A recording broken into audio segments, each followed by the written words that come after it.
طرح بخاری شریف میں ہے، میرے آقا علیہ السلام تشریف فرما تھے، ایک شخص آ گیا، اذ طلع علینا رجل، صحابہ کہتے ایک بندہ آیا، شدید بیاض الثیاب، شدید سواد الشعر، بال بڑے سیاہ ہیں، کپڑے بڑے سفید ہیں، نہ مدینہ منورہ کا لگتا ہے نہ اجنبی لگتا ہے، دور سے آیا ہوتا تو کوئی زلفوں پہ غبار تو ہوتا، مدینہ منورہ کا ہوتا تو ہم تو سب کو جانتے ہیں۔ سرکار کے گھٹنوں کے ساتھ گھٹنے لگا کے بیٹھ گیا، مل ایمان مل اسلام مل احسان، سوال کرتا جا رہا ہے، ایمان کیا ہوتا ہے، اسلام کیا ہوتا ہے، احسان کیا ہوتا ہے؟ میرے آقا علیہ السلام جواب دیتے ہیں، صحابہ کہتے ہیں جب پوچھتا تھا تو لگتا تھا اسے خود خبر نہیں، جب جواب سنتا تھا تو تصدیق بھی کرتا تھا، ہمیں پتہ چلتا تھا پہلے ہی جانتا تھا۔ وہ سوال کر کے جب گیا تو سرکار نے پوچھا صحابہ جانتے ہو یہ کون ہے؟ کہا اللہ و رسول عالم، اللہ اور اس کے رسول بہتر جانتے ہیں۔ تو میرے آقا علیہ السلام نے فرمایا ذاک جبریل، یہ زلفوں والا جبریل تھا، اتاکم یعلمکم دینکم، یہ تجھے تمہارا دین سکھانے آیا تھا۔ ایک تو ضمناً یہ پتہ چل گیا کہ نور بشریت میں ہو تو پھر زلفیں بھی نور کی ہوتی ہیں۔ اب یہاں سرکار فرماتے ہیں یہ تمہیں تمہارا دین سکھانے آیا، حالانکہ جبریل تو سوال کر رہے تھے تو سرکار سکھا رہے تھے، تو پتہ چلا سوال کرنے کا والے کا بھی حصہ ہوتا ہے تعلیم میں۔ تو اس واسطے صحابی نے تعلیم دینے کے لیے اوروں کو پوچھ لیا، شک نہیں تھا، یقین تھا کہ سرکار کو میرے سوال کا جواب آتا ہے، لیکن اوروں کو بتانا تھا کہ محبوب کا علم کتنا ہے۔ ایک صحابی ہے جن کا نام ہے عبداللہ، انہوں نے موقع غنیمت جانا تو پوچھ لیا من نبی، میرا باپ کون ہے؟ اور معاشرے میں یہ صحابی جب بھی ان سے کچھ جھگڑتا تھا تو ان کو گالی دیتا تھا کہ تم اپنے باپ کے نہیں، تمہاری ماں نے خیانت کی تھی، ان کو گالی ملتی تھی۔ تو اس موقع پر انہوں نے موقع غنیمت جانا کہ غیب کی خبروں کا پیریڈ لگا ہوا ہے اور مجھے لوگ تانا دیتے ہیں، اگر واقعی میری ماں نے غلطی کی ہے تو پھر مجھے غصہ نہیں آنا چاہیے، اور اگر نہیں کی تو سرکار سند دے دیں تو اس سے بڑی سند کیا ہوگی۔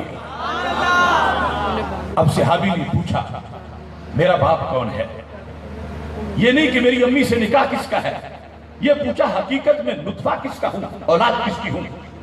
اور شاید آپ نے توجہ نہ کی ہو اس چیز کی طرف کہ سرکار نے فرمایا تھا آج سے لے کر قیامت تک کی بات پوچھو، تو صحابی نے پوچھی ہے تو ماضی کی پوچھ لی ہے۔ آپ پر یہ تھی مستقبل کی پوچھو، جو پوچھو کہ میں بتاؤں گا۔ صحابی کا نظریہ یہ تھا جو مستقبل کی بتا سکتے ہیں تو پھر ماضی کی بھی بتا سکتے ہیں۔ سبحان اللہ۔ اہل سنت کا یہ طریقہ ہے کہ شان رسول اللہ علیہ السلام کو تول کے نہیں سینہ کھول کے مانتے ہیں کہ کچھ پتا چل جائے تو بہت کچھ مان لیتے ہیں۔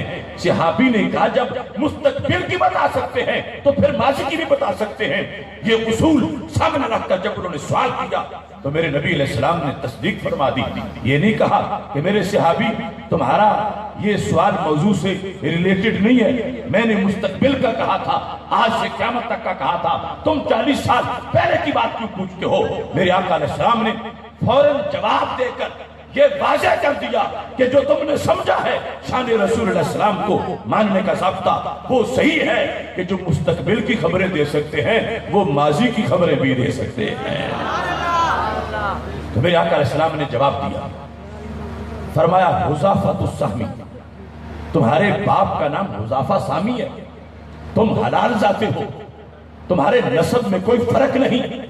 نبی اکرم نور مجسم شفیع معظم صلی اللہ علیہ وسلم سے جو سوال پوچھا گیا نماز روزے کا نہیں تھا، میں نے جو تمہید میں بیان کیا، جو سامنے بیٹھے صحابہ سمجھ رہے تھے تو پتہ چلا علم غیب کے بارے میں موضوع چھڑا تھا۔ منافقین کے جواب کے لیے علم غیب کا سوال ہوا اور پھر ماضی کا ہوا۔ میرے آقا علیہ السلام نے فوراً جواب ارشاد فرما دیا۔ یہ موقع بنا ہوا تھا مسجد نبوی شریف میں کہ رب ذوالجلال نے آیت کا نزول کیا 4 پارے میں، ما کان اللہ لیذر المؤمنین علی ما انتم علیہ حتی یمیز الخبیث من الطیب وما کان اللہ لیطلعکم علی الغیب ولکن اللہ یجتبی من رسلہ من یشاء۔ یہ رب کا قرآن ہے، یہ شان نزول بخاری اور درجنوں سینکڑوں کتابوں کے وساطت سے تمہارے سامنے پیش کر رہا ہوں۔ کہ یہ آیت کب نازل ہوئی؟ ترجمہ کیا ہے؟ اللہ کی یہ شان نہیں ہے کہ مومنین کو اس حال پہ چھوڑ دے جس پر تم پہلے ہو، یہاں تک کہ اللہ خبیث اور طیب جدا جدا کر دے گا، پاک اور پلید جدا جدا کر دے گا۔ اور اللہ کی یہ شان نہیں کہ رب تمہیں غیب دے، لیکن رسولوں میں سے جسے چاہتا ہے غیب عطا فرما دیتا ہے۔ مسجد نبوی شریف میں جب جلسہ ہو رہا تھا منافقین کے رد میں، اور میرے آقا علیہ السلام فرما رہے تھے حل انتم منتہون، حل انتم منتہون، تمہاری بس کب ہوگی، انتہا کب ہوگی؟ اس موقع پر رب ذوالجلال نے آیت کا نزول کیا، اور لفظ کیا ہے؟ ما کان اللہ لیذر المؤمنین، اللہ کی یہ شان نہیں کہ مومنین کو چھوڑ دے، علی ما انتم علیہ، اس حالت میں کہ جس پر تم ہو۔ کیسے کہ مسجد نبوی میں سارے اکٹھے نماز پڑھتے ہیں، پر اب ایسا نہیں ہوگا۔ اب کیا ہوگا؟ حتی یمیز الخبیث من الطیب، تب مسجد نبوی میں اس وقت تک دو قسم کے لوگ نماز پڑھتے ہیں، ایک طیب ہیں، دوسرے خبیث ہیں۔ فرمایا ہم نے تو رحمت کی چھتری میں چھپائے ہوئے تھے، لیکن ان کا کم زہر ہو گیا، انہوں نے نبی کے علم پر اعتراض کر دیا، اب برداشت نہیں ہوگا۔ مسجد نبوی میں صرف طیب نماز پڑھیں گے، اور طیب وہ ہے جو اپنے نبی کے علم غیب کو سلام کرنے والا ہو۔ یہ کسی مفتی کا فتویٰ نہیں، یہ قرآن ہے۔ ما کان اللہ لیذر المؤمنین علی ما انتم علیہ حتی یمیز الخبیث من الطیب، یہ فرقہ واریت نہیں ہے، یہ امتیاز خدا بندی ہے، یہ سنت الہی ہے۔ اللہ فرماتا ہے پہلے کی طرح بات نہیں چلے گی، یہاں تک کہ رب یمیز امتیاز کرے گا، جدا جدا کرے گا خبیث کو طیب سے۔ کسے رب نے قرآن میں خبیث کہا؟ کن پر اس وقت مومنین کا جملہ بولا جا رہا تھا اور مسجد نبوی میں نمازیں پڑھ رہے تھے؟ کیا یہود تھے؟ کیا نصارہ تھے؟ کیا ہندو تھے؟ کیا سکھ تھے؟ نہیں، مومنین کا لفظ جن پر بولا جا رہا تھا اور سرکار کے علم کا انکار کر رہے تھے، رب ذوالجلال نے واضح کر دیا کہ آج تک انہیں مومن کہا جاتا رہا ہے حکمتوں کے پیش نظر۔ اب ہم اس پالیسی کا اعلان کر رہے ہیں کہ خبیث کو اور طیب کو جدا جدا کر دیا جائے گا۔ جس نے میرے نبی علیہ السلام کے علم پر اعتراض کیا، قرآن نے اسے خبیث کہا، اور جس نے علم غیب کا اقرار کیا، قرآن نے اس کو طیب کہا۔ جب یہ آیت نازل ہو گئی تو میرے آقا علیہ السلام کے علم کا اعلان ہوا۔ مسجد نبوی میں بھرے مجمع میں سرکار نے نام لے کر ایک ایک کو وہاں مجمع سے اٹھایا جنہوں نے اعتراض کیا تھا، نکلے مسجد نبوی سے اور مسجد درار جا کر بنا لی۔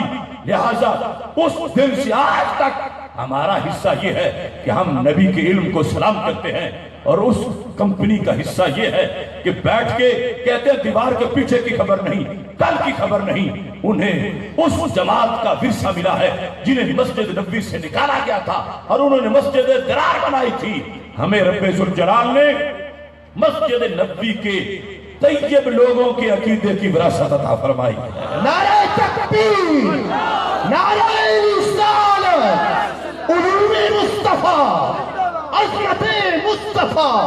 ہم اپنے نبی کے، ہم اپنے نبی کے، ہم اپنے نبی کے، ہم سخن نبی کے۔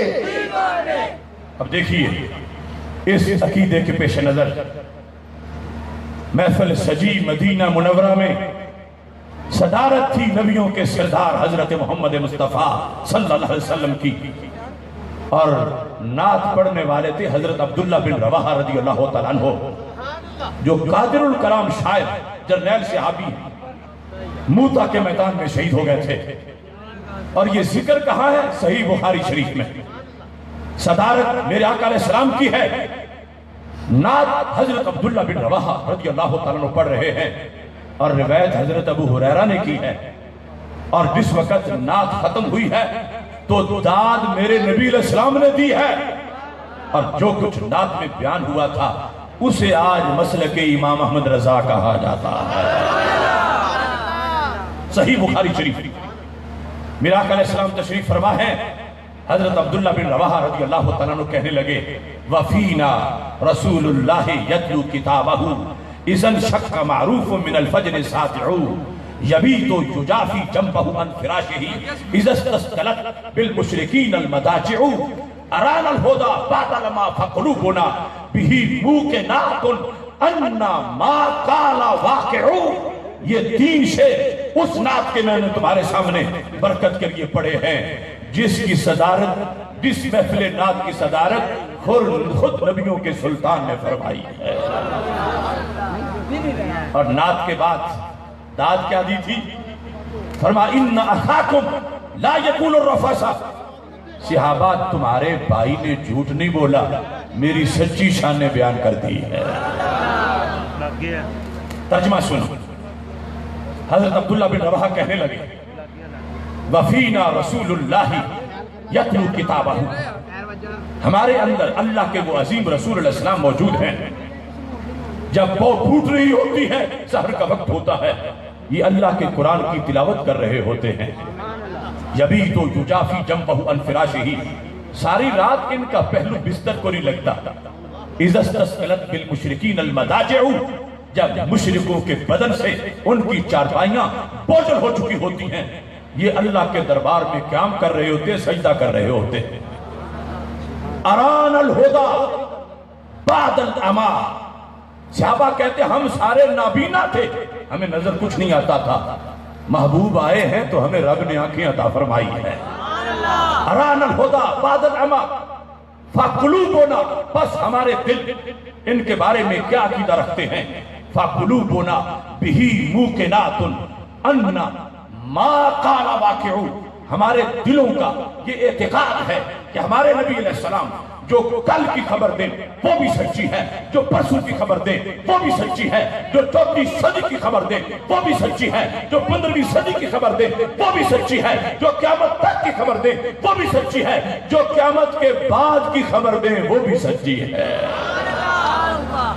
اتنا بڑا علم غیب کا اعلان میرے نبی علیہ السلام کے سامنے جب صحابی نے نعت میں کر دیا ان ما قال واقع ما اے من المغیبات، یہ دوسرے مسالک کے لوگوں نے بھی اس کے تشریح میں اس کو لکھنا پڑا کہ جو کہتے ہیں ویسے ہی ہوتا اور قیامت تک جو ہونا ہے وہ بتا دیتے ہیں.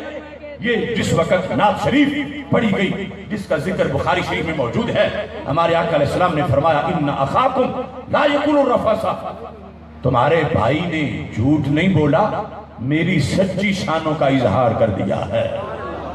تو میں پھر ببانگے دھل کہتا ہوں بدعتی وہ ہے جو صحابہ کا دین چھوڑ گیا، سنی وہ ہے جو آج بھی دین صحابہ پہ قائم ہے. دنیا نے اپنے آپ کو بدلا گھڑی گھڑی، ایک ہم اہل عشق ہیں، جہاں تھے وہیں رہے. یہ علم میرے آقا علیہ السلام کا اتنا سورج سے بھی زیادہ روشن موضوع ہے کہ مکہ کے مشرک جان کے دشمن تھے، مگر میرے نبی علیہ السلام کے علم غیب کو چیلنج وہ بھی نہیں کر سکے، وہ بھی مان گئے. اور یہ حدیث صحیح بخاری میں ہے، 4 مقامات پر صحیح بخاری بھی حدیث شریف ہے کہ میرے آقا علیہ السلام جب ہجرت کر کے مدینہ منورہ پہنچے، ابھی بدر کی لڑائی نہیں ہوئی تھی، اس سے پہلے کا یہ واقعہ ہے کہ حضرت سعد بن معاذ جو انصاری تھے وہ مکہ مکرمہ طواف کرنے آ گئے، عمرہ کرنے آ گئے، کیونکہ ان کی اپنے پہلے زمانے میں دوستی تھی امیہ بن خلف کے ساتھ. امیہ بن خلف شام جاتا تھا تو یثرب رکتا تھا.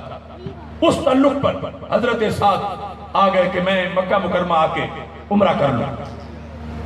امیہ بن خلف نے بتایا کہ اب حالات بڑے سخت ہیں، عمرے کی اجازت کسی کو مکے کے سردار نہیں دیتے، تو میں رزق نہیں لے سکتا، آپ دوپہر کا انتظار کریں، لوگ گھروں میں چلے جائیں گے تو مطاف خالی ہوگا، تم طواف کر لینا. دوپہر کے وقت کا انتظار کیا گیا. حضرت سعد طواف کرنے لگے تو ابو جہل آ گیا. اس نے کہا کون ہے یہ جو طواف کر رہا ہے؟ آپ نے کہا میں سعد ہوں. تو وہ بک بک کرنے لگا آویتم محمد و صحابہ و تطوف آمنا، تم نے حضرت محمد اور ان کے صحابہ کو پناہ دی ہے اور یہاں تو امن سے طواف کر کے چلا جائے گا، ہم تجھے طواف نہیں کرنے دیں گے. اتنا انہوں نے اجارہ داری بنائی ہوئی تھی کعبے پر. حضرت سعد اور ابو جہل کا جھگڑا ہو گیا. امیہ بن خلف جو میزبان تھا مشرک بھی تھا حضرت سعد کو سمجھا رہا تھا لا ترفعوا صوتک علی ابی الحکم فإنہ سید اہل الوادی. کہا رہا تھا یہ ہمارا سردار ہے پوری وادی کا ابو الحکم، اس کے سامنے آواز نہ اونچی کرو. حضرت سعد پریشر میں نہیں آ رہے تھے، اکیلے تھے، لیکن آپ کی آواز ابو جہل پہ غالب تھی. اور یہاں تک آ گئے کہ آپ نے ہاتھ اٹھا لیا ابو جہل کو مارنے کے لیے، تو امیہ بن خلف بیچ میں آ گیا. حضرت سعد کو ہٹا رہا تھا پیچھے کہ کہیں ہمارے سردار کو تھپڑ نہ مار دے. اس موقع پر حضرت سعد بول پڑے، فرمایا تو سائیڈ پہ ہو جا، میرے نبی نے خبر دی ہے اے امیہ کہ تجھے سرکار مدینہ ایک دن قتل کر دیں گے. جھگڑا تھا حضرت سعد کا ابو جہل کا. امیہ بن خلف جو مکہ کے مشرکوں میں سے ایک مشرک سردار ہے وہ بیچ میں چھڑا رہا تھا.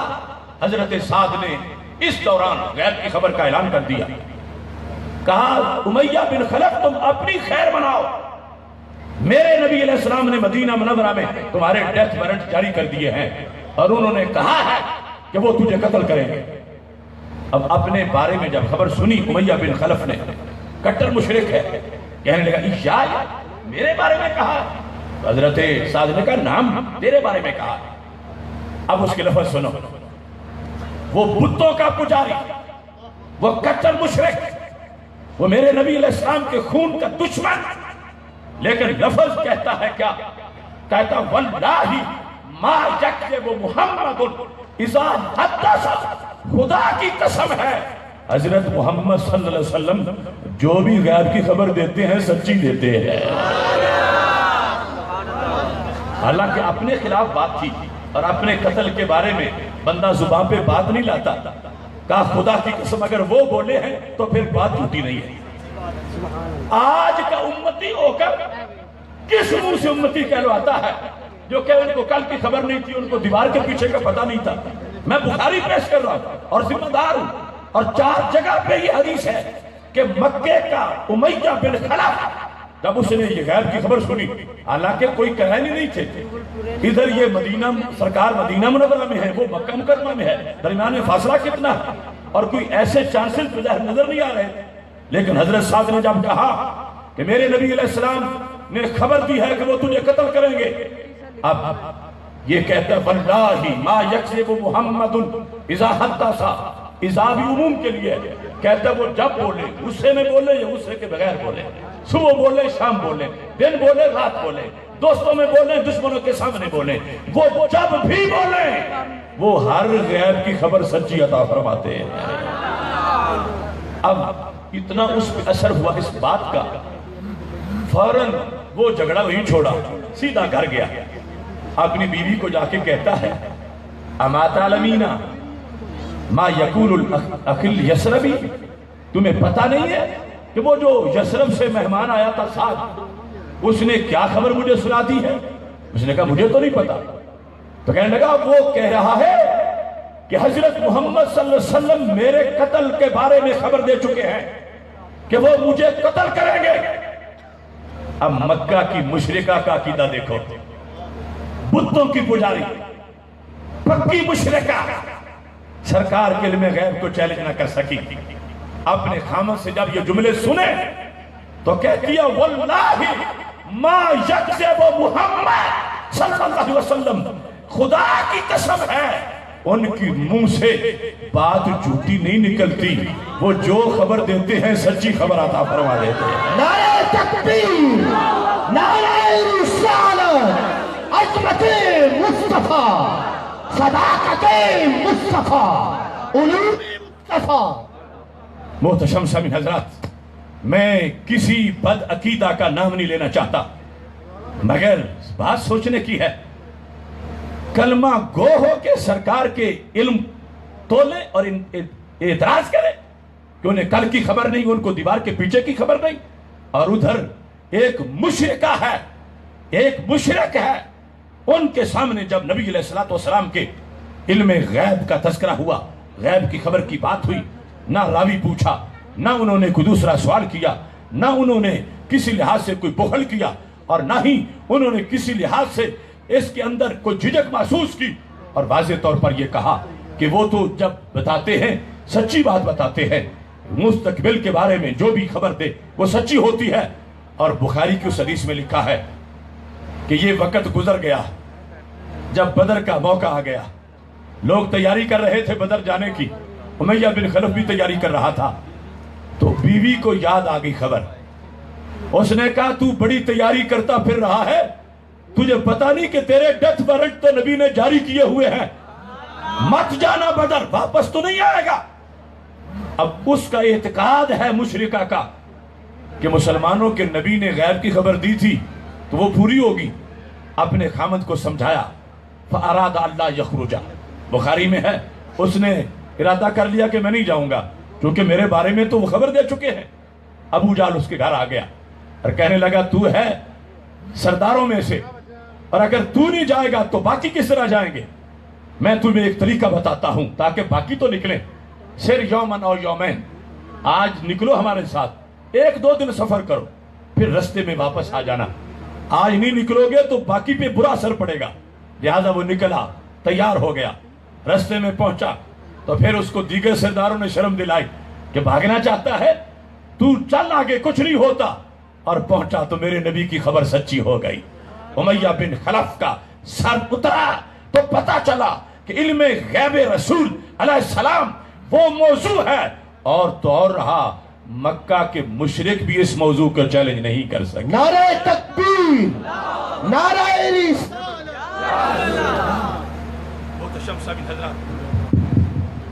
میں تو یہ یقین رکھتا ہوں کہ اس امت کا پہلا فرد جب کلمہ پڑھ رہا تھا تو علم غیب کے معجزے کو سلام کر کے کلمہ پڑھ رہا تھا۔ اسود الغابہ بھی الفاظ موجود ہیں کہ جب میرے آقا علیہ السلام نے اعلان کیا تھا نبوت کا مکہ مکرمہ میں، این اس وقت حضرت صدیق اکبر رضی اللہ تعالیٰ عنہ یمن میں موجود تھے۔ کہتے ہیں میں شیخ ازد سے یمن میں میری ملاقات ہوئی، مجھے دیکھتے ہی اس نے چند سوالات کیے اور سوالات بڑے معنی خیز تھے۔ پوچھا قریشی انت، کیا تم قریش سے تعلق رکھتے ہو؟ تو میں نے کہا نعم، ہاں میرا تعلق خاندان قریش سے۔ پھر کہا تیمی انت، کیا قریش کی شاخ بنی تیم سے تمہارا تعلق ہے؟ تو میں نے کہا نعم، ہاں میرا تعلق بنی تیم سے ہے۔ تیسرا سوال کر دیا اہرمی انت، کیا تمہارا تعلق حرم شریف سے ہے؟ میں نے کہا ہاں میرا تعلق حرم شریف سے ہے۔ چوتھا سوال، پھر اپنے پیٹ سے کپڑا ہٹاؤ۔ تو حضرت صدیق اکبر رضی اللہ تعالیٰ عنہ نے کہا وجہ کیا ہے؟ میں جب سے آیا ہوں تم سوالات کر رہے ہو، اور سوالات بھی بڑے معنی خیز ہیں اور تمہاری علم پر دلالت کرتے ہیں۔ تم نے مجھے قریش کا سمجھا، میں قریش کا، تم نے مجھے بنی تیم کا سمجھا، میں قریش کی شاخ بنی تیم کا، تم نے مجھے حرم شریف کا سمجھا، میں حرم شریف کا۔ اب کپڑا اٹھانے کا مقصد کیا ہے؟ تو وہ شیخ کہنے لگے لقد وجدت فی العلم صحیح ان نبیا یبعث فی الحرم یعاون علی امری فتن و کہن، میں نے علم صحیح میں پڑھا ہے، میں آسمانی کتابوں کا ماہر ہوں کہ نبی آخر الزمان حضرت محمد مصطفیٰ صلی اللہ علیہ وسلم کے بارے میں نے آسمانی کتابوں میں پڑھا ہے کہ وہ مکہ شریف سے ظاہر ہوں گے، ان کا جھنڈا لے کر سب سے پہلے ایک بچہ نکلے گا اور ایک ادھیڑ عمر، اس ادھیڑ عمر والی نشانیاں مجھے تمہارے اندر نظر آ رہی ہیں۔ میں نے باقی سب چیک کر لیا ہے، دو چیزیں رہ گئی ہیں، فوق سرتہ شامہ والا فخذہ الیسری علامہ۔ اس شخص کے بارے میں آسمانی کتابوں میں یہ لکھا ہے کہ اس کے بائیں ران پر بھی ایک تل کا نشان ہے اور ناف کے اوپر بھی تل کا نشان ہے۔ تو ران کو تو میں دیکھ نہیں سکتا، ناف کے اوپر تو دیکھ سکتا ہوں۔ میں نے اس لیے کہا ہے کہ کپڑا ہٹاؤ تاکہ میں تمہاری نشانیاں دیکھ کر تمہیں کوئی خوشخبری سنا سکوں اور آسمانی علم جو میرے پاس ہے اس کا کوئی نتیجہ بتا سکوں۔ حضرت صدیق اکبر رضی اللہ تعالیٰ عنہ کہتے ہیں میں نے شیخ کے کہنے پر کپڑا ہٹایا تو ناف کے اوپر تل کا نشان موجود تھا۔ شیخ کہنے لگے فورب الکعبۃ انت، رب کعبہ کی قسم وہ آپ ہی ہیں کہ جن کا ذکر آسمانی کتابوں میں ہے، اور جو نبی آخر الزمان کے پہلے امتی ہیں اور جھنڈا لے کر نکلنے والے ہیں اور خلافت پانے والے ہیں۔ ساتھ نصیحتیں کی کہ ان کے ساتھ رہنا، اللہ نے تمہیں بڑا شرف عطا کیا ہے۔ حضرت صدیق اکبر کہتے ہیں شیخ سے ملنے کے بعد میں مزید علمی شخصیات سے ملا۔ جب میں واپس آنے لگا تو میں نے شیخ سے کہا کہ میں جا رہا ہوں، جن کی نبوت کا تم نے مجھے سندیشہ دیا ہے، اگر ان کے لیے کوئی پیغام بھیجنا ہے تو میں پیغام پہنچا دوں گا۔ شیخ کہنے لگے میں نے ان کی شان میں ایک قصیدہ لکھا ہے، ایک نعت شریف لکھی ہے، تو میں چاہتا ہوں کہ جب پہنچنا تو ان کے سامنے کھڑے ہو کر میرا لکھا ہوا قصیدہ سنا دینا۔ حضرت صدیق اکبر کہتے ہیں میں واپس ہوا، جب مکہ مکرمہ پہنچا تو شہر کے حالات بدلے ہوئے تھے۔ شہر کے باہر ابو جہل اور اس کی کمپنی کھڑی تھی، کہنے لگے یتیم ابی طالب یزعم انہ نبی، ابو بکر ابو طالب کے یتیم بھتیجے نے نبوت کا اعلان کر دیا ہے، انت النہایہ و انت الکفایہ، چونکہ تم ادھر نہیں تھے ہم نے تمہارا انتظار کیا، فیصلہ آپ کرو گے۔ ان کمینوں کو یہ پتہ نہیں تھا کہ ابو بکر کا انتخاب کب سے ہو چکا ہے۔ وہ حضرت صدیق اکبر پر فیصلہ چھوڑ کر حضرت صدیق اکبر کو اپنا ساتھی بنانا چاہتے تھے۔ تو صدیق اکبر کہنے لگے مجھے ایک بار ان سے ملنے تو دو، ان کی دلیل کیا ہے، دعویٰ کیا ہے۔ سیدھے پہنچے اس حجرہ پہ جو حضرت خدیجہ الکبریٰ رضی اللہ تعالی عنہا کا حجرہ تھا۔ گئے تو میرے نبی علیہ السلام باہر تشریف لے آئے، آتے ہی فرمایا یا ابا بکر انی رسول اللہ الیک وَإِلَى النَّاسِ جَمِيعًا، ابو بکر مجھے رب نے تیرا اور باریکی ساری کائنات کا رسول بنا کے بھیجا ہے۔ پہلے دن ہی سرکار نے پوری امت سے صدیق اکبر کو ایک سائیڈ پہ کر لیا، آپ کا اور سب کا رسول بن کے آیا۔ حضرت صدیق اکبر نے کیا کہا، ما دلیلوں کا، جو دعویٰ کر رہے ہو اس پر دلیل کیا ہے؟ حالانکہ دوسرے مقام پر یہ حدیث ہے، میرے آقا علیہ السلام فرماتے ہیں ما دعوت احدا الی الاسلام الا کانت لہ کببا، کہ میں نے جسے بھی دعوت اسلام دی اس نے کچھ وقت سوچنے کے لیے مانگا سوائے ابو بکر صدیق کے کہ جو ہی میں دعوت دیتا گیا اگلے لمحے انہوں نے میری تصدیق کر دی، دلیل مانگی ہی نہیں۔ اور یہاں یہ ہے کہ سرکار دلیل مانگ رہے تھے، حضرت صدیق اکبر سرکار سے دلیل مانگ رہے تھے، تو دونوں باتیں اپنی جگہ صحیح ہیں۔ دلیل نہیں مانگی، اپنی تسلی کے لیے نہیں مانگی، جو مانگی ہے تو ابو جہل کے جواب کے لیے مانگی ہے کہ وہ پوچھے گا تو میرے پاس کوئی جواب تو ہونا چاہیے۔ اب سننا لفظ، جب حضرت صدیق اکبر نے پوچھا دلیل کیا ہے کہ آپ اللہ کے رسول صلی اللہ علیہ وسلم ہیں، تو میرے آقا علیہ السلام نے فرمایا الشیخ الذی لقیتہ بالیمن، خلاصہ یہ ہے ابو بکر عجیب بندے ہو، پیٹ یمن میں دکھاتے ہو، دلیلیں مجھ سے پوچھتے ہو۔ نعرہ تکبیر، نعرہ رسالت، عظمت مصطفیٰ، عظمت مصطفیٰ، صداقت مصطفیٰ، تاجدار صداقت۔ الشیخ الذی لقیتہ بالیمن، فرمایا میری نبوت کی دلیل وہ شیخ ہیں جن سے تم یمن میں مل کے آئے ہو۔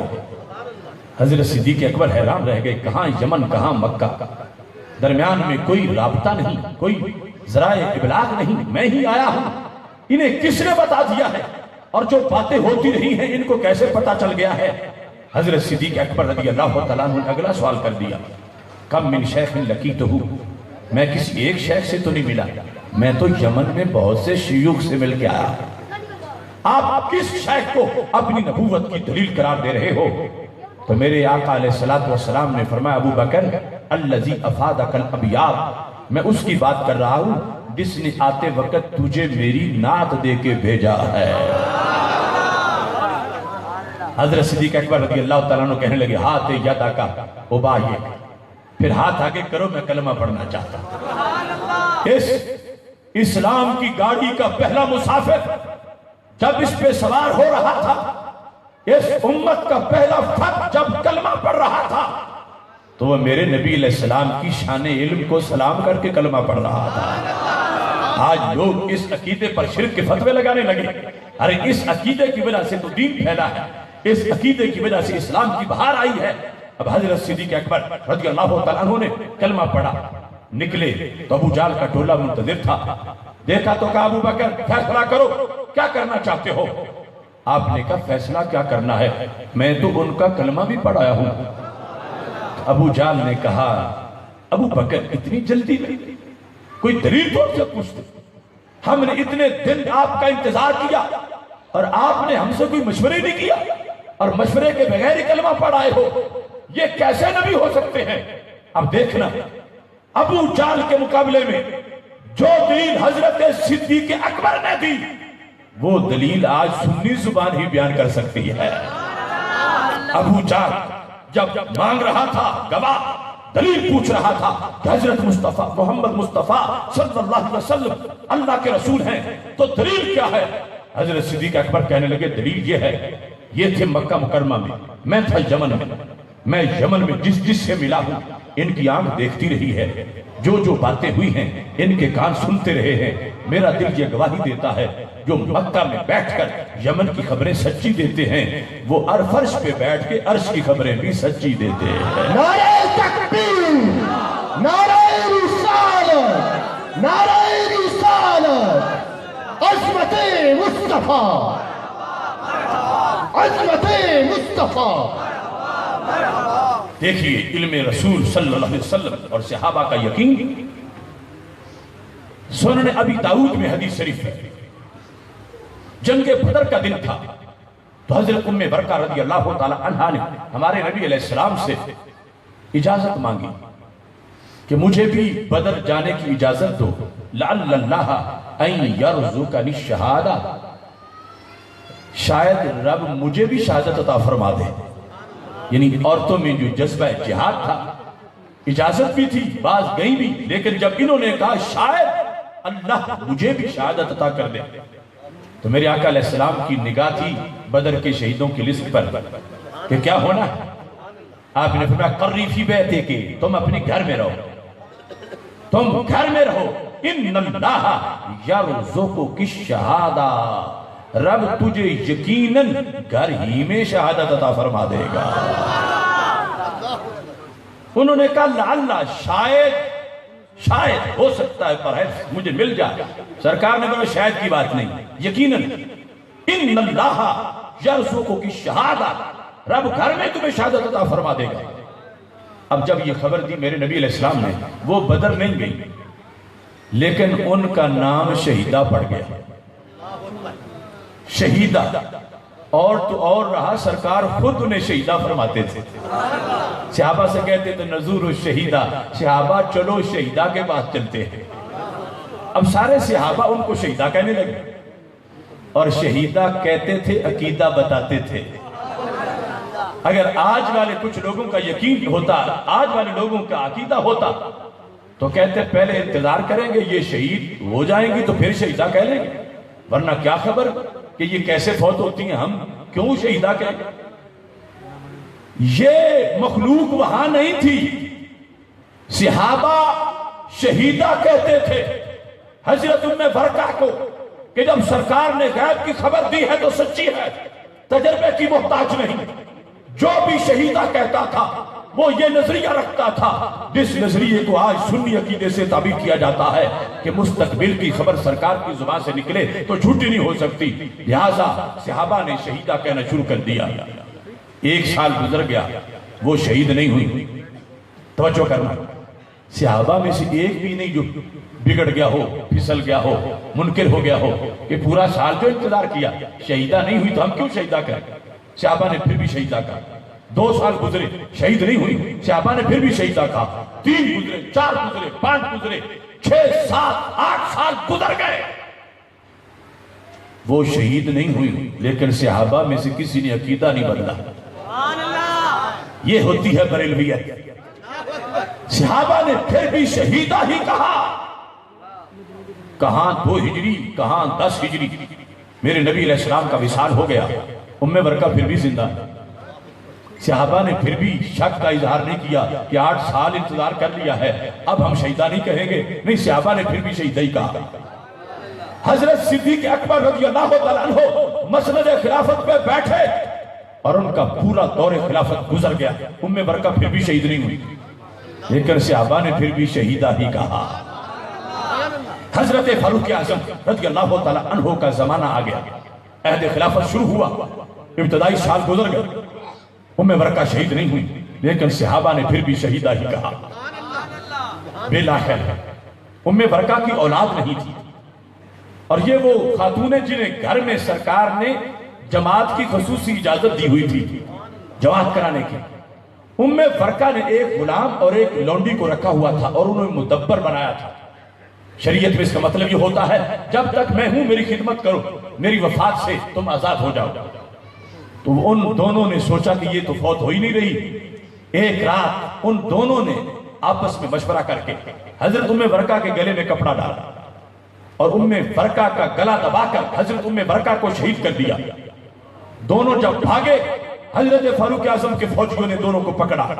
یہ مدینہ منورہ میں پہلا واقعہ تھا کہ قصاص میں ان دونوں کو لٹکایا جانا تھا جنہوں نے برکہ کو شہید کیا ہے۔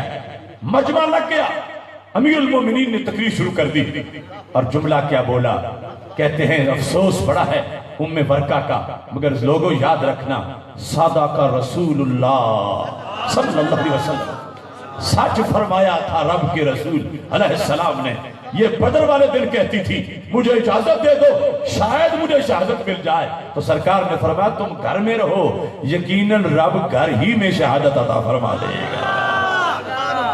سید عالم نور مجسم شفیع معظم صلی اللہ علیہ وسلم کے علوم کی یہ ایک جھلک میں نے آپ کے سامنے پیش کی۔ میری اس پر تقریباً 80 گھنٹے کی تقریریں ہیں مختلف نشستوں کے اندر، جو علم غیب رسول علیہ السلام کو جس میں میں نے دلائل کے ساتھ بیان کیا۔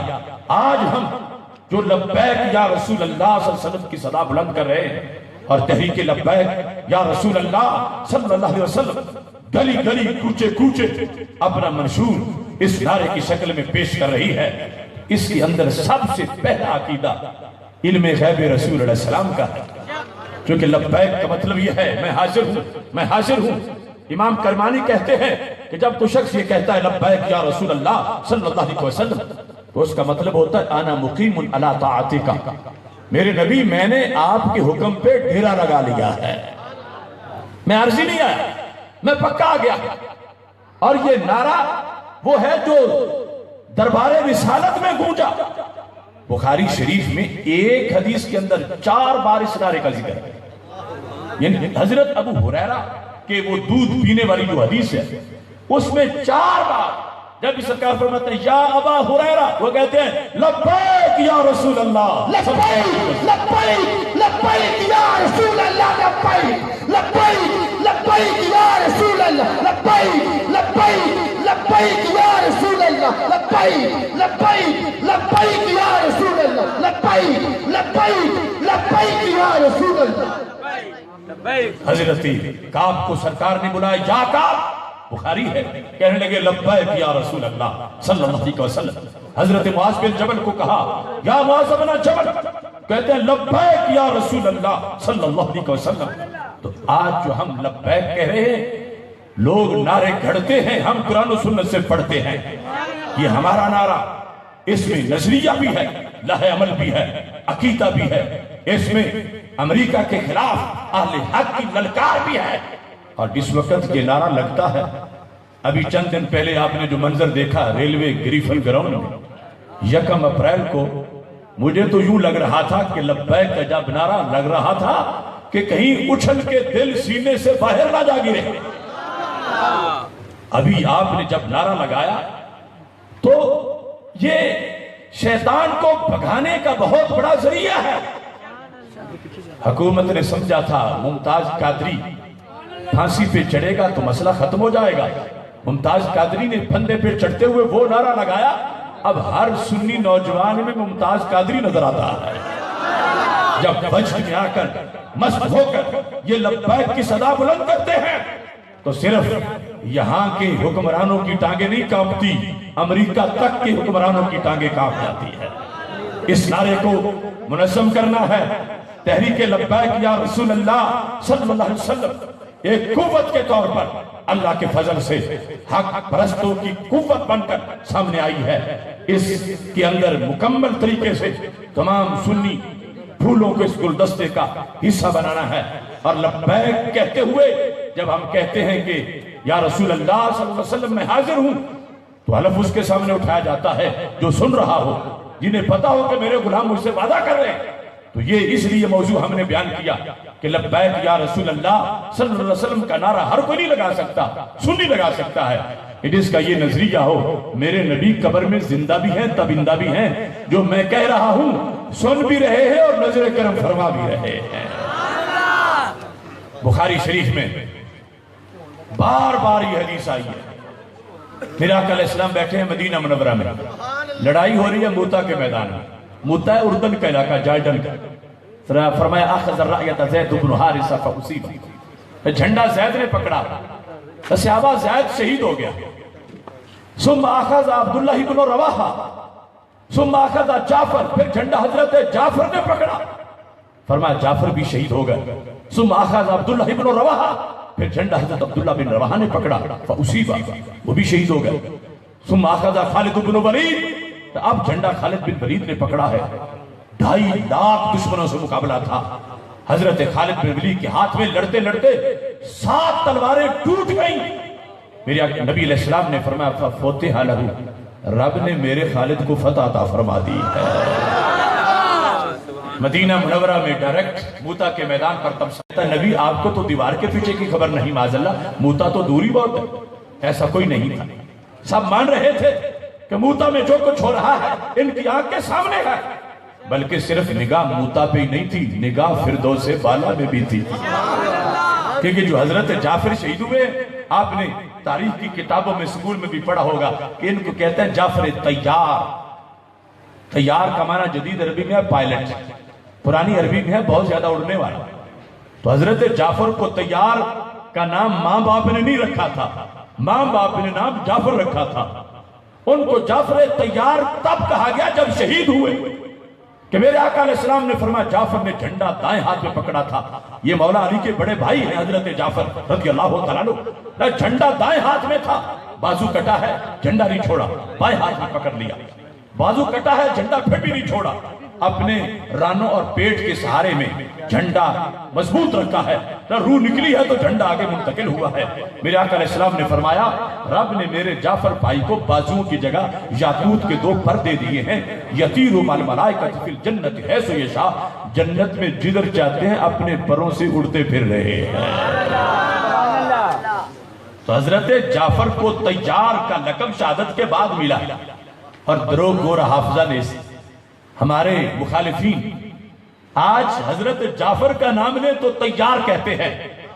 ان بے خبروں کو یہ پتا نہیں کہ جعفر کو طیار وہ کہے جو سرکار کے علم غیب کا اقرار کرے، چونکہ طیار تو ان کو سرکار نے کہا، اور تب کہا جب فرش پہ بیٹھ کے جنت کا دیدار کر رہے تھے۔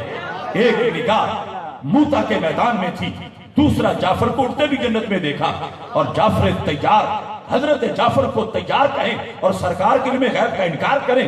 سرکار ہی نے تو ان کو طیار کہا تھا کہ میں ان کو اڑتا دیکھ رہا ہوں۔ تو حضرت جعفر رضی اللہ تعالیٰ عنہ، حضرت خالد بن ولید، یہ ساری خبریں میرے نبی علیہ السلام نے مدینہ منورہ میں دی۔ یہ بخاری میں ہے، البدایہ والنہایہ میں اس میں اضافہ یہ ہے کہ جنگ ختم ہوئی تو ایک صحابی وہاں سے چلے، مقصد یہ تھا میں واپس جا کے بتاتا ہوں کہ کئی ہفتوں میں جنگ ہوئی ہے، اللہ نے فتح دی ہے۔ وہ صحابی جس وقت مدینہ منورہ میں پہنچے، مسجد نبوی میں مجمع لگ گیا، سرکار رونق افروز ہوئے۔ صحابی اٹھے کہ میں بتاتا ہوں پہلے دن کیا ہوا، دوسرے دن کیا ہوا، پہلے ہفتے میں کیا ہوا، دوسرے ہفتے میں کیا ہوا، کس طرح اللہ نے میں فتح عطا فرمائی۔ جب وہ کھڑے ہوئے تو میرے آقا علیہ السلام نے فرمایا ان شئت فاخبرنی وان شئت فاخبر، مرضی ہے تو تم بتاؤ، مرضی ہے تو میں ہی بتا دیتا ہوں۔ اب صحابی نے یہ نہیں کہا کہ میں تو وہاں موجود تھا، آپ یہاں تھے، آپ کیسے بتا سکتے؟ نہیں، صحابی تھے، وہابی نہیں تھے۔ صحابی نے کہا کہ یا رسول اللہ صلی اللہ علیہ وسلم آپ فرمائیں۔ میرے آقا علیہ السلام نے شروع کر دیا کہ جب تم گئے پہلے دن یہ ہوا، دوسرے دن یہ ہوا، تیسرے دن یہ ہوا، جتنی ہفتوں کی کاروائی تھی میرے نبی علیہ السلام نے جب بیان کی تو جو موتا سے چل کے آئے تھے انہوں نے نعرہ تکبیر بھی لگا دیا، نعرہ رسالت بھی لگا دیا۔ نعرہ تکبیر، نعرہ رسالت، عصمت مصطفیٰ، علوم مصطفیٰ، علوم مصطفیٰ، علوم مصطفیٰ۔ ہمارے جلسے میں وہاں نعرہ لگتا ہے جہاں مدینہ میں نعرہ لگا تھا۔ میرے آقا علیہ السلام نے جب موتا کی غیب کی ساری داستان بیان کی تو صحابی کہنے لگے والذی بعثک بالحق ما ترکت من حدیثہم حرفا، مجھے اس رب کی قسم ہے جس نے تجھے سچا رسول بنایا ہے، میرے نبی آپ نے موتا کی داستان سے کوئی حصہ تو کیا، کوئی پیرا تو کیا، کوئی جملہ تو کیا، کوئی لفظ تو کیا، ما ترکت من حدیثہم حرفا، آپ نے حرف بھی نہیں چھوڑا، سب کچھ بیان کر ڈالا ہے۔ یہ ہیں علوم میرے آقا علیہ السلام، ان کی ایک جھلک اس لیے پیش کی کہ ہم جو لبیک یا رسول اللہ صلی اللہ علیہ وسلم کی صدا بلند کر رہے ہیں اس یقین کے ساتھ ہم جن کے سامنے حلف اٹھا رہے ہیں وہ سن رہے ہیں، وہ جانتے ہیں، وہ آج بھی نزل کرم فرما رہے ہیں، تو پھر حلف اٹھانے کے بعد حلف نبھانا بھی ہے، اٹھا بھی ہم سکتے ہیں، نبھا بھی ہم سکتے ہیں۔ جن کا یہ عقیدہ ہو کہ دیوار کے پیچھے کی خبر نہیں وہ کسے لبیک کہیں گے؟ ہم نے لبیک کی صدا صحابہ سے ورثے ملی ہے، اہل بیت اطہار علیہ رضوان سے ورثے ملی ہے۔ آج اس صدا کو بلند کرتے ہوئے پاکستان سے انگریز کے قانون کو دیش نکالا دینا ہے، پاکستان میں ہر طرف قرآن کا نظام، آنے والے الیکشن کے اندر یہ واضح کرنا ہے کہ ووٹ پکی نالی کے لیے نہیں ہوتا، ووٹ پکے نظریے کے لیے ہوتا ہے۔ اس مشن کے لیے 70 سال ہو گئے اس مسجد کو بنے ہوئے، اور یہ کمال ہے ہمارے ان ولیوں کا کہ اتنی مخالفت تھی، کانگریسی ملا بھی تھے، ہندو بھی تھے اور برٹش استعمار بھی تھا، لیکن 3 صدیوں میں ولیوں نے تحریک چلائی، 3 صدیوں میں منبروں پہ خطبے دیے، 3 صدیوں میں لوگوں کو بیدار کیا، 20 لاکھ جانیں بھی دی، 2 کروڑ میں ہجرت بھی کی، پھر پاکستان بنا۔ افسوس کہ اس مسجد کو آج تک ہم آباد نہ کر سکے کہ اس میں نظام مصطفیٰ صلی اللہ علیہ وسلم کی جماعت نہ ہو سکی۔ لٹیرے آئے، چور آئے، کرپشن اور پاناما لیکس والے آئے، گھوڑوں والے اور مختلف قسم کے سرائے محلوں والے اور اس ملک کو جگہ بعد دیگر لوٹنے والے آئے۔ ان میں حقدار کون تھا امام بننے کا؟ امام کوئی آئے تو جماعت کرائے۔ اس مسجد کے در و دیوار منتظر ہیں، ارے جہاں مسجد نہ بنی ہو وہاں لوگوں کو کوسا جاتا ہے مسلمان ہے مسجد کیوں نہیں بناتے، اور جہاں بنی ہوئی ہو اور آباد نہ ہو تو پھر زیادہ کوسا جاتا ہے بنی بنائی مسجد ان سے آباد نہیں ہو رہی۔ میں عربوں میں رہا ہوں، عرب نشر کرتے ہیں، یمن ہو، مصر ہو، عراق ہو، شام ہو، الجزائر ہو، یہ ہمارے کلاس فیلو عرب، ہم نے سنا عرب کہتے ہیں کہ دین زمین چاہتا ہے اس لیے مکہ سے ہجرت ہوئی مدینہ منورہ کی طرف۔ کہنے لگے ہم تو 100 مرلہ زمین بھی دین کے لیے نہ لے سکے، کہ بر صغیر کا مسلمان قابل رشک ہے جس نے لاکھوں کلومیٹر دین کے لیے زمین حاصل کر لیا۔ پاکستان بنانا کوئی معمولی بات نہیں تھی، دنیا کے سارے خطوں کے لوگ ان پر قرض ہے کہ دین کے لیے زمین لیں، اور ہم تو لے چکے ہیں۔ یہ ہمارے بڑوں کا کردار ہے، اس مسجد کو آباد کرنا یہ ہماری ڈیوٹی ہے، اور ان محافل کا یہ اصل مقصد ہے کہ ہم لوگوں کو بتائیں کہ ہمیں بلیکے میں رکھا گیا ہے۔ ووٹ کی قیمت جو ہمیں بیان کی جاتی ہے تھانے کچہری سے چھڑانا پکڑانا، ووٹ تو امانت ہے، اور ووٹ نظام مصطفیٰ صلی اللہ علیہ وسلم مقدس دین اسلام کہ اس ملک کے اندر استحکام اور اس کی تنفیذ کے لیے ایک اللہ کی دوہی پاور ہے جس کا کل قیامت کے دن ہم سے پوچھا جائے گا۔ اس واسطے میں ممتاز حسین قادری کا وہ جملہ تمہارے سامنے پیش کرنا چاہتا ہوں جو آخری رات کہہ رہے تھے کہ ناموس مصطفیٰ علیہ السلام کے لیے میں جان دے رہا ہوں اور نظام مصطفیٰ علیہ السلام کا میں منتظر رہوں گا۔ اس نظام کی خاطر تیار کرو اپنی قوم کو، تیار کرو اپنے دوستوں کو، تیار کرو محلے داروں کو اس پاکستان کی آگ کوئی امریکی ایجنٹ بجھا نہیں سکتا، اس پاکستان کی لگی آگ کو مدینے کا کوئی غلام بجھا سکتا ہے۔ جس چیز کی آج ضرورت ہے وہ سنی کی بیداری ہے۔ گر جاگ گیا یہ سنی تو پھر ہر طاقت پہ بھاری ہے۔ ہر کوئی اپنے مسلک سے وابستہ رہ کے جیتا ہے، کیوں سنی اپنے مسلک کے اظہار سے اب تک آری ہے؟ مت ڈرنا ان بدخواہوں سے، مت ڈرنا ان تنگ راہوں سے، جب ساتھ ہے طیبہ کے والی پھر آگے کیا دشواری ہے؟ اسلام کے غلبہ کی منزل ایک روز ہمیں مل جائے گی، جو بھسم کرے گی باطل کو وہ اپنی ہی چنگاری ہے۔ جس دور میں ملت کے غازی سولی پہ چڑھائے جاتے ہوں، وہ طرز حکومت ملت سے مکاری ہے، غداری ہے۔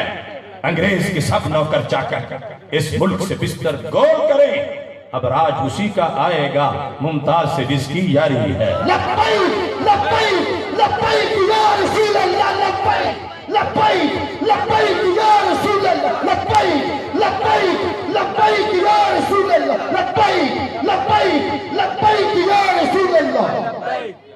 اب کچھ تھوڑے لوگوں نے ہاتھ بلند کیے، کیا دوسرے لوگ انگریز کے نوکروں کو مزید برداشت کرنا چاہتے یا سب چاہتے ہیں کہ انگریز کے سارے غلام ملک سے بھاگ جائیں؟ ہاتھوں کو بلند کر کے محبت سے لبیک لبیک لبیک یا رسول اللہ، لبیک لبیک لبیک یا رسول اللہ۔ میں کہنا چاہتا ہوں قائد ملت اسلامیہ دیکھ لے، سنی جوانوں کے سینوں میں ابھی بھی ممتاز قادری کا جذبہ موجود ہے۔ لبیک لبیک لبیک یا رسول اللہ، لبیک لبیک لبیک یا رسول اللہ۔ کیمرہ دکھائے، ان عاشقوں کو دکھائے، عاشقوں کے سینوں میں نبی کا عشق ہے۔ لبیک لبیک لبیک یا رسول اللہ، لبیک لبیک لبیک یا رسول اللہ، لبیک لبیک۔ اسٹیج کے ساتھ ہیں لبیک کے نام لبیک یا رسول اللہ، محمد صلی اللہ لبیک مولا لبیک یا رسول اللہ، لبیک لبیک لبیک لبیک لبیک لبیک یا رسول اللہ، لبیک لبیک لبیک یا رسول اللہ، لبیک یا رسول اللہ، لبیک۔ انگریز کے سب نوکر چاکر اس ملک سے بستر گول کریں، اب راج اسی کا آئے گا، ممتاز سے جس کی یاری ہے۔ جب تک بھی زندہ رہنا ہے حق قول زباں سے کہنا ہے، انشاءاللہ۔ کیا ڈر ہے موت کا اے آصف، جب جانا اپنی باری ہے۔ سبحان اللہ۔ دعوایا ان الحمدللہ رب العالمین۔